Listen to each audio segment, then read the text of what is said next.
Digital లావాదేవీల ప్రోత్సాహకానికి తీసుకోవాల్సిన చర్యలపై కేంద్రం ఏర్పాటు చేసిన ఉపసంఘం 2 కీలక నిర్ణయాలు తీసుకుంది. డిజిటల్ ఆర్థిక వ్యవస్థ విషయంలో పరిణామాలు చురుగ్గా సాగుతున్నాయని, ఆధార్ అనుసంధాన చెల్లింపుల విధానంలో కేవలం వ్యాపారి వద్ద స్మార్ట్ ఫోన్ ఉంటే సరిపోతుందని ఉపసంఘం సమన్వయకర్త ఆంధ్రప్రదేశ్ ముఖ్యమంత్రి చంద్రబాబు స్పష్టం చేశారు. ఢిల్లీలో జరిగిన ఈ సమావేశంలో చంద్రబాబుతో పాటు నీతి ఆయోగ్ ఉపాధ్యక్షుడు పనగడియా, నీతి ఆయోగ్ సీఈఓ అమితాబ్, ఇతర అధికారులు పాల్గొన్నారు. డిజిటల్ లావాదేవీలను ప్రజా ఉద్యమంగా చేపట్టాలన్న చంద్రబాబు సాఫ్ట్వేర్, హార్డ్వేర్ అనుసంధానకత, ఫిన్ అంశాలపై ప్రత్యేక దృష్టి పెట్టాలన్నారు.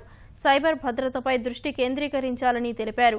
డిజిటల్ లావాదేవీల్లో ఆధార్ నమోదు కీలకం కానుందని స్పష్టం చేసిన చంద్రబాబు సైబర్ భద్రతపై అందరికంటే ముందున్నామని తెలిపారు.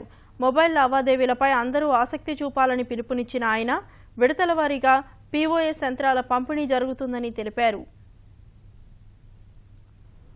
On digital economy, things are moving very positively. Even our Niti Aayog has presented best practices practiced by so many countries, and also one major breakthrough, that is AEPS, Aadhaar Pay. For Aadhaar Pay, only merchants should have smartphone, only one device, biometric device we have to add, that cost only 2,000 rupees. Then other side, consumer need not have anything, only has to remember his bank account, bank number, name, and also with Aadhaar authentication, then you can draw money or they can do transactions.